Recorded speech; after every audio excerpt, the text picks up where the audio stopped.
was born in Guinea, in a small town called Bouquet. I lived there with my family till I was about 11. Then I moved to Senegal, the country nearby.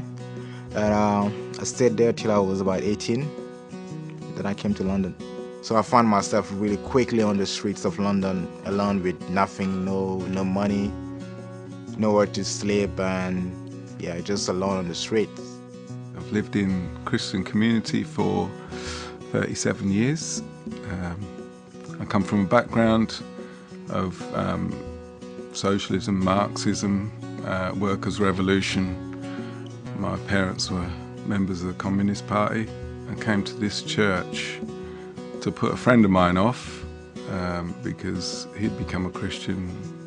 I didn't think that was very good, didn't think much of that. And I just found that God did something in me which really surprised me and changed my whole life. That was when I was 20. I'm Steve-O. Sorry, what was I going to say? I'm Steve-O and I'm living in a community house. Start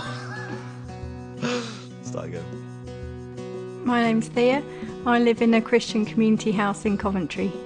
I found that living in community means that I'm not caught up in the rat race of having to work harder to pay more bills, to do all the things I want to do. But instead I found that I have everything that I need and see God's provision in many ways, and there's a real contentment in being grateful to God for what He's provided. Coming to this church and finding a community church brought refreshing to my own Christian life, a whole new anointing to my life of this is radical Christianity and this is what I want to live for. It was totally consuming. A passion entered my life that has never left me.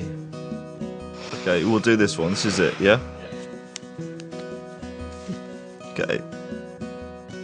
Some people come in and say, hey, you got no telly. But I mean, it would be crazy to have a telly because there's so much goes on in the household, and people come in and they find home and they find enjoyment, they find laughter. And when I was about 17, I really chose it for myself. There was a point I decided, a bit like Steve, I didn't want to be anywhere else. This was my life and I loved it. And then more recently, I've realised that it's not so much for me, but for other people. I'm there because I want other people to have that security. I want other people to have that space to find who they are. One day I was looking for food out of a bin.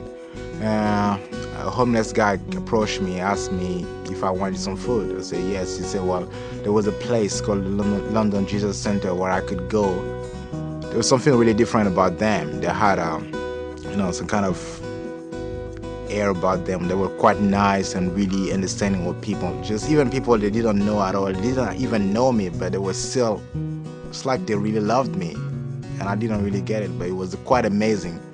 Especially when you're on the street and no one really cares about you. And then you find people that really, really give themselves to you.